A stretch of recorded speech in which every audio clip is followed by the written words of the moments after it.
Muito triste estar no hospital, e aí acompanhei esse final de semana aqui na periferia de Brasília. A situação é realmente caótica, é colapso, como disse o governador. E o pior de tudo é que não está no pico, vocês viram aí?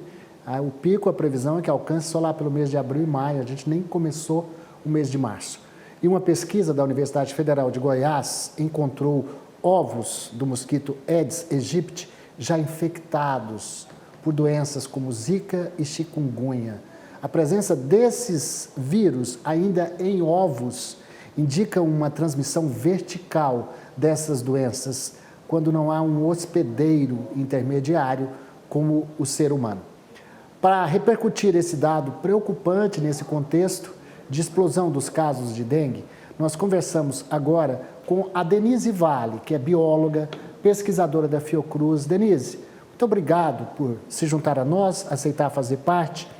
Eu fiquei muito feliz de fazer parte da universidade, eu formei na Universidade Federal de Goiás, fiquei feliz de ver que a pesquisa lá está funcionando bem, embora com esse dado preocupante de que ovos do mosquito os mosquitos já podem nascer infectados. Essa é uma informação nova ou nos anos anteriores já se tinha esse dado? Muito boa tarde. Boa tarde, obrigada pelo convite. Vamos lá, vamos conversar sobre isso. Na prática, esse dado, Valteno, ele não é um dado exatamente novo. O que acontece é que a gente tem uma parte das fêmeas, que só a fêmea come sangue, né? Uma parte das fêmeas, ela é capaz de passar para alguns dos seus ovos passar o vírus. No laboratório, a gente consegue fazer isso, mas no laboratório a gente entrega para o mosquito uma grande quantidade de vírus, né? E aí a gente vê que tem uma fração variável de ovos que vão tá com esse vírus. Porque se você encontra o ovo ou o macho ou a larva com vírus, isso significa que foi passado pela mãe, como você bem disse, é uma transmissão vertical. Agora, isso a gente já vê há algum tempo com dengue, com zika, com chikungunya, volta e meia a gente vê, no laboratório a gente sabe o que acontece, mas em campo, de vez em quando a gente acha.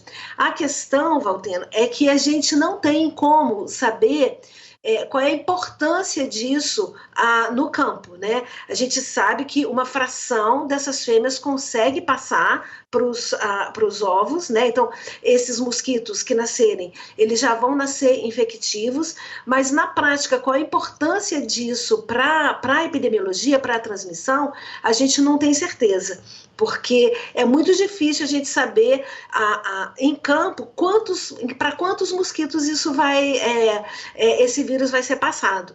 Então, assim, é um estudo importante, é um estudo comprobatório e provavelmente a gente vai ver isso cada vez mais porque a gente está melhorando as nossas ferramentas de detecção, né? Quantos ovos uma fêmea é capaz de colocar numa postura? Uma fêmea de Aedes, ela coloca, em média, 100 ovos de cada vez. Ela toma sangue, né? Ela não precisa desse sangue para viver. Ela só precisa desse sangue para fazer os ovos. Então, só a fêmea ingere sangue. E isso ela consegue fazer mais ou menos a cada 4 dias. A cada 4 dias ela transforma esse sangue em ovos. E ela come aí entre 2 a 3 vezes o seu peso em sangue. E durante a vida dela, que eu queria até que você me dissesse, há 2, 3 meses, nesse período de vida da fêmea, quantas posturas ela faz? Pois é, ela vai fazer as posturas enquanto ela estiver viva, né? E normalmente o que a gente vê é que assim, quanto mais uma fêmea vive, mais ovos ela vai colocar. E quanto menos energia essa fêmea gasta, mais tempo ela vai viver.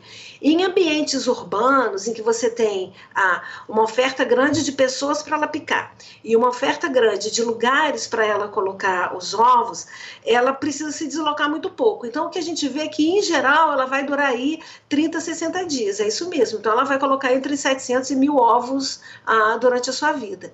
Mas, de novo, ela só vai passar o vírus se ela estiver infectada e ela só vai passar para uma pequena parte desses ovos.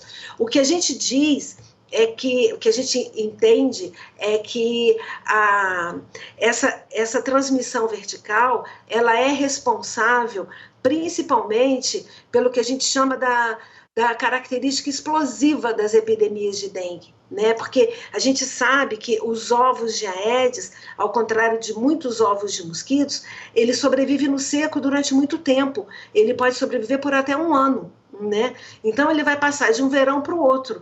Aí chega no próximo verão, as épocas de chuva, a chuva vai inundar esse ovo vai eclodir e uma parte deles já vai nascer infectado.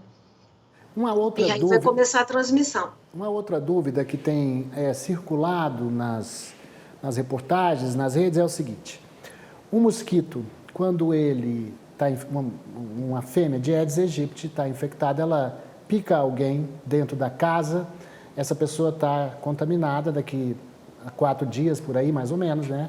Vai começar a aparecer os sintomas, a pessoa está com dengue. E aí, esse mosquito que pica a pessoa infectada, ou um outro mosquito que pica essa pessoa infectada dentro de casa, ele pode transmitir para um parente que não está infectado. Então eu te pergunto, qual é o cuidado que tem que ter uma pessoa com dengue dentro de casa? Ela não precisa ficar isolada, mas ela precisa usar repelente. Ela precisa usar repelente ou ela precisa se proteger de alguma forma, usando roupa comprida, né? De preferência, a gente recomenda usar roupa clara, porque fica mais fácil de encontrar o Aedes, ou ficar protegida por cortineiro, alguma coisa assim. É importante isso, o uso do repelente nesses momentos é importante, porque ele vai conferir não uma proteção individual, mas a gente vai proteger o mosquito, né? E se a gente protege o mosquito, a gente está conferindo uma proteção coletiva, a gente está protegendo o próximo, o vizinho ou o familiar. Agora, um mosquito, uma vez que ele pica uma pessoa com dengue, que está com o vírus no seu sangue, daqui a mais ou menos uns 7 dias ele vai começar a ser infectivo, porque o vírus ele tem que sair do estômago do mosquito e chegar até a glândula salivar dele. É mais ou menos 7 dias o tempo que precisa para o vírus se amadurecer. E uma vez essa fêmea infectiva, ela vai ser infectiva até o final da sua vida. Uma vez infectiva, ela vai ser capaz de transmitir o vírus para todas as pessoas que ela picar.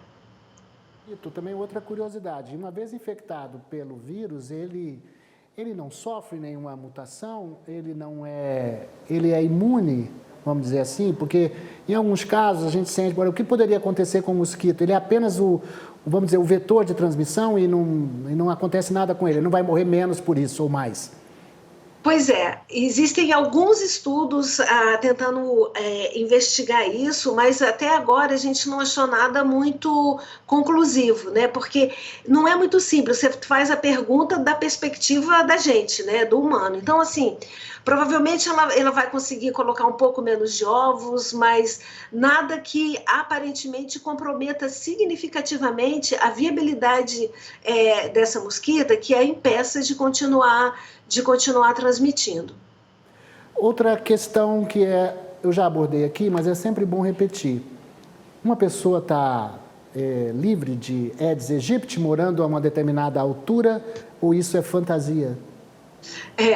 Então, a gente fala que o Aedes, ele é um mosquito que gosta de sombra e água fresca, né? A gente tem um discurso de tratar o Aedes como inimigo público número 1, mas na verdade, na nossa prática, a gente trata esse mosquito como um animal doméstico, como um mosquito pet. A gente cria as condições para ele viver junto com a gente, né? Então, assim, se você mora no 20º andar, não se preocupe, ele vai subir de elevador junto com você. Isso não tem problema nenhum. E aí a questão é que, assim, a gente sempre atribui a responsabilidade ao mosquito, mas na prática ele está se beneficiando das condições que a gente cria que são confortáveis para a convivência dele junto com a gente. Agora, Denise, uma outra questão. A gente deu aí na reportagem e até atribuiu a órgãos de saúde, até a OMS e tudo mais, e que está estudando também, enfim, o Ministério da Saúde, de que o pico não aconteceu ainda, vai acontecer entre abril e maio. O que aconteceu, hein? O que aconteceu para haver... Eu sei que você vai falar toda essa questão dos cuidados, sombra e água fresca, mas dentro desse cenário de El Niño, com altas temperaturas, agora mesmo a gente está vendo aqui em Brasília, que é uma cidade que está... Eu fui no fim de semana, não sei se você viu a reportagem, eu estava de plantão, fui para hospitais e os relatos são terríveis, de muita dor. A gente nunca imaginou que um mosquito pudesse causar tanto mal a um ser humano. Na verdade, eu acho que assim, se fosse uma coisa simples, né, a gente teria a resposta imediata, mas eu acho que não é isso. É realmente preocupante. Eu acho que a questão do El Niño, das temperaturas maiores e principalmente das chuvas, né, tem contribuído. Eu acho que uma outra coisa que contribuiu também foi a questão da Covid, né? Durante a pandemia, a gente não se preocupou muito com o Covid, com o dengue, a gente estava se preocupando com o Covid, né? As pessoas estavam mais isoladas e agora a gente tem as pessoas transitando mais. Então, assim, tem uma série de questões, né, que estão contribuindo. E sim, é provável que a gente tenha mais casos, sim, se o calor continuar. E o calor e principalmente as chuvas, né? Agora, não é só isso, né, Valtendo? Porque, assim, você pensa bem, a gente tem... se a gente tem... não tem abastecimento regular de água, por exemplo, as pessoas têm que guardar água dentro das suas casas, né? E isso é um prato cheio para o mosquito. Então, eu acho que a questão não é só a gente voltar a falar do combate ao mosquito a cada verão, mas a gente ter a consciência que a gente precisa das ações estruturantes e que tem que acontecer ao longo do ano todo, que é coleta regular de lixo, diminuição da desigualdade, saneamento, abastecimento regular de água, né, universal para todo mundo. Acho que essas questões são relevantes, né? Sim, a gente está combatendo só na época da crise e você me fala que os ovos ficam aí, podem ficar por um ano e depois se reproduzirem. E quando termina esse período, não tem como encontrar essas larvas e combater? Existe algum estudo assim nesse sentido? Onde é que elas ficam?